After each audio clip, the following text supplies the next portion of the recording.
Hello student, welcome back to my channel. तो student, ये part 2 है हमारे ग्रेड 9 की बी हाइव की जो बुक है उसका जो आपका चैप्टर है my childhood.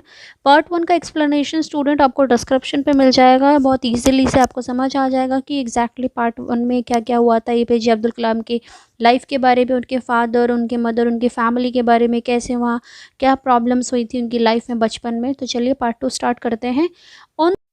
On the whole, the small society of Rameshwaram was very rigid in terms of segregation of different small groups।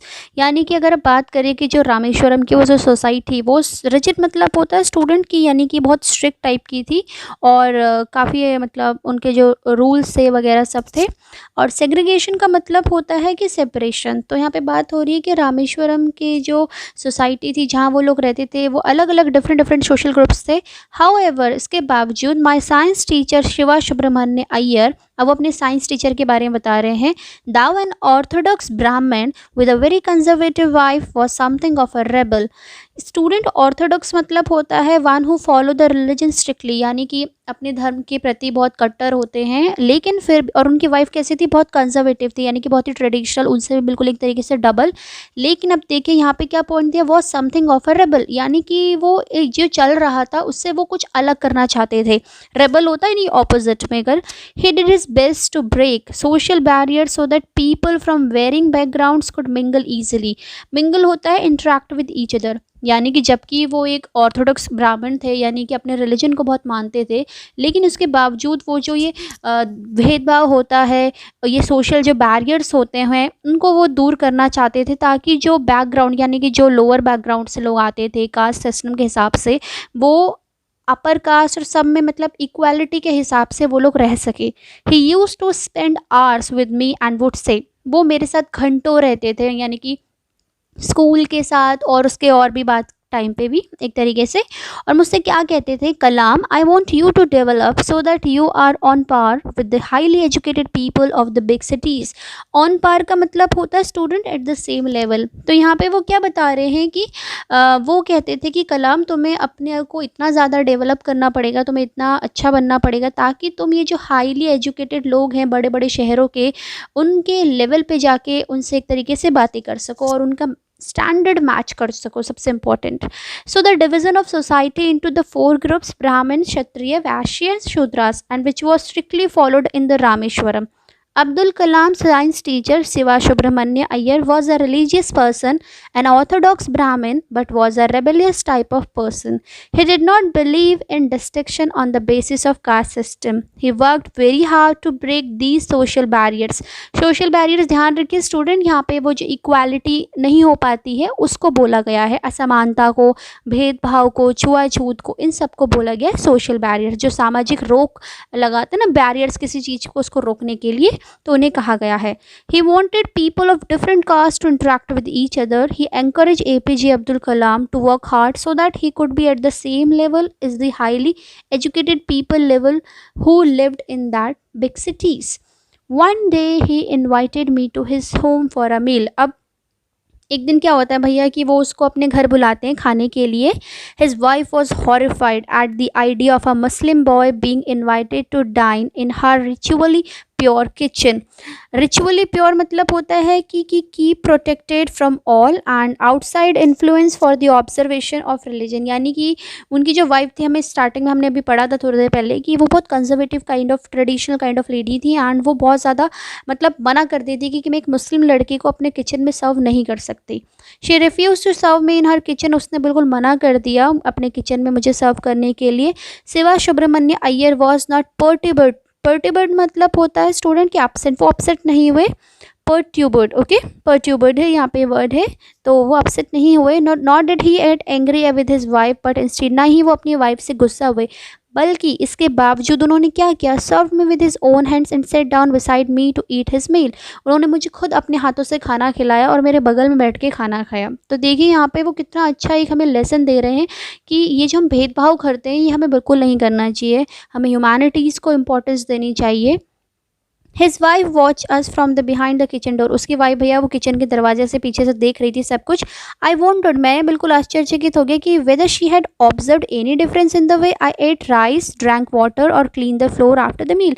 मतलब मैं बहुत कंफ्यूज हो गया कि वो क्या ऑब्जर्व कर रही कि मैंने अलग अलग तरीके से खाया है, पानी पिया है, या जो फर्स्ट उसके बाद मैं क्लीन करा, मतलब एक तरीके से जो मील जहाँ पे मैं बैठा हुआ था।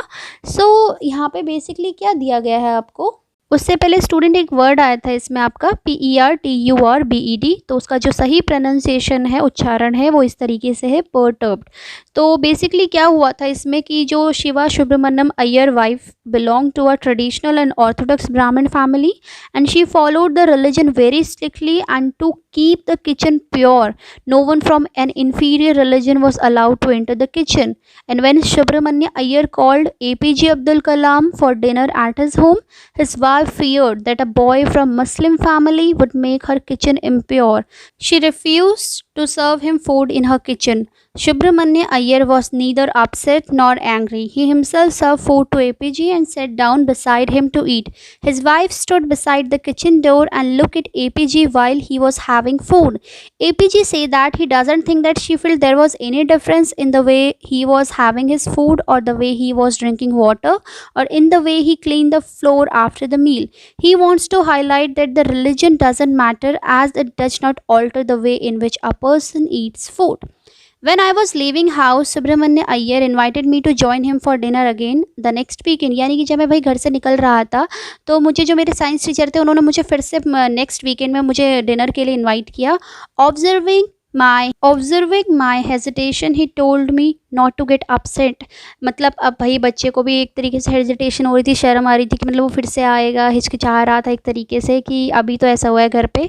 तो उन्होंने उसको क्या कहा, once you decide to change the system such problems have to be confronted. यानी कि भाई अगर तुम डिसाइड करोगे एक बार कुछ सिस्टम को चेंज करने के लिए तो कन्फ्रंटेड यानी कि फेस, तुम्हें इस तरीके की चीज़ें तो भाई देखनी ही पड़ेंगी, फेस करनी पड़ेंगी।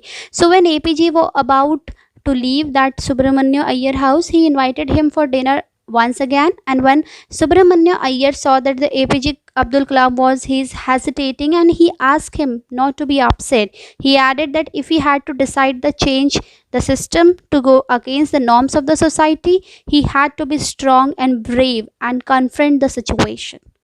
When I visited his house the next week, Shiva Subramanya Iyer wife took me inside her kitchen and served me food with her own hands। यानी कि जब कलाम दोबारा जाते हैं अपनी साइंस टीचर के घर डिनर पे, तो इस बार उनकी वाइफ जो थी यानी कि काफ़ी ज़्यादा उनमें चेंज आ चुका था। जो पहले बिल्कुल कंजर्वेटिव थी, उन्हें किचन में आना अलाउड नहीं था किसी और रिलीजन का, इस बार उन्होंने खुद उसे किचन में लेके गई, उसे खाना सर्व करा अपने हाथों से। So when he visited Shiva Subramania Iyer home for dinner the next week, his wife made him sit in the kitchen and served him food with her own hands, and this is the change what happened the teacher want। Then the second world war was over and India's freedom was imminent। यानी कि उसके बाद जो world war 2 था जो चल रहा था वो ख़त्म हो चुका था। एंड इमिनेंट मतलब होता है स्टूडेंट की अबाउट टू हैपन। तो जो इंडिया की आज़ादी थी यानी भारत आज़ाद होने वाला था। Indians will build their own Indian declare Gandhi ji. Gandhi ji ने क्या कहा था कि जो इंडियंस है, भारतीय हैं, अब वो अपना भारत स्वयं बनाएंगे। The whole country was filled with an unprecedented optimism. Unprecedent का मतलब होता है स्टूडेंट नेवर डन और नोन बिफोर, यानी कि उससे पहले जो कभी नहीं हुआ था। ऑप्टिमिज्म, होप और cheer. So when the second world war got over in the year 1945, India was about to get freedom which happen in the year 1947। Gandhi ji, who is known as the father of nation, was a crucial part of India's freedom struggle। He said that Indians would build their own India. The entire country was filled with hope and happiness, and everyone was experiencing such a feeling which they never felt before. Everyone was hoping that now they would get their own freedom, they will free from everything, kind of like that। I asked my father for permission to leave Rameshwaram and study at the district headquarters in Ramanthapuram। So उसके बाद वो क्या कहते हैं कि मैंने अपने father से परमिशन ली किस चीज़ के लिए, कि मैं अब रामेश्वरम छोड़ के कहाँ जाना चाहता हूँ, डिस्ट्रिक्ट हेडक्वार्टर के यानी कि जो रामनाथपुरम में है, वहाँ मैं जाके अब आगे की पढ़ाई करना चाहता हूँ। He told me as if I thinking aloud, Abdul, I know you have to go away to grow. यानी कि वो क्या कहते हैं कि हाँ अब्दुल, मुझे पता है कि तुम्हें जाना ही पड़ेगा, यानी कि अगर तुम्हें ग्रो करना है, तुम्हें बढ़ना है आगे, तो तुम्हें यहाँ से निकलना पड़ेगा। अब वो एक और लाइन कहते हैं, does the seagull not fly across the sun alone and without a nest. Seagull क्या होता है स्टूडेंट? एक तरीके का आपकी बर्ड होती है। तो वो क्या कहते हैं कि जैसे वो बिल्कुल पूरे अक्रॉस द सन यानी कि पूरा घूमती रहती है और अकेले ही, और उसका कोई नेस्ट नहीं होता, यानी कि घोंसला, उसका कोई ठिकाना नहीं होता एक जगह पे। So basically when APJ asked his father to allow him to go to the Ramanathapuram which was the district headquarter for higher studies, and in reply his father told him that he knew that APG needed to go away so that he could move ahead in life. He also gave the example of a seagull. Seagull, students, are bird which flies away in the sky all alone and doesn't have a nest. It means that it doesn't have a home of its own as it keep on flying from one place to another. He quoted Khalil Gibran to my hesitant mother. वो मेरी mother को बोलते हैं, क्या बताते हैं कि खलील गिब्रान क्या कहते थे, your children are not your children, यानी कि तुम्हारे जो बच्चे हैं वो तुम्हारे नहीं हैं। कैसे? They are the sons and daughters of life longing for itself, यानी कि वो किसके हैं? वो एक तरीके से जो उनके जीवन में जीने वाली हैं, आगे जो उनकी इच्छाएँ हैं उसके वो एक तरीके से हैं। They come through you but not from you, वो तुम्हारी थ्रू आए, यानी कि बर्थ ऑफ कोर्स बात है उनकी मदर ने ही उन्हें दिया है। You may give them your love but not your thoughts, तुम उन्हें अपना प्यार दे सकती हो पर अपने विचार नहीं थोप सकती एक तरीके से उनके ऊपर।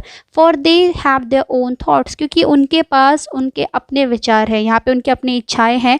For they have their own thoughts except your children, poem by Khalil Gibran. ये कहाँ से लिया गया? एक तरीके से खलील गिब्रन ने उन्होंने लिखा है। So when APJ Abdul Kalam mother came to know that he was about to leave home and wanted to go to Ramanathapuram for higher study, she got very upset. APG father tried to calm her down and told her few lines from a very famous poem titled Your Children, which is written by Khalil Gibran. He said that your children are not your children, they are the children of life. Don't think that you can rule your children. They are a result of life's desire for itself. They have their own thoughts. He asked her to give them freedom, full freedom to fulfill their own thoughts. So student basically यही था आपका text explanation my childhood का part 2 का।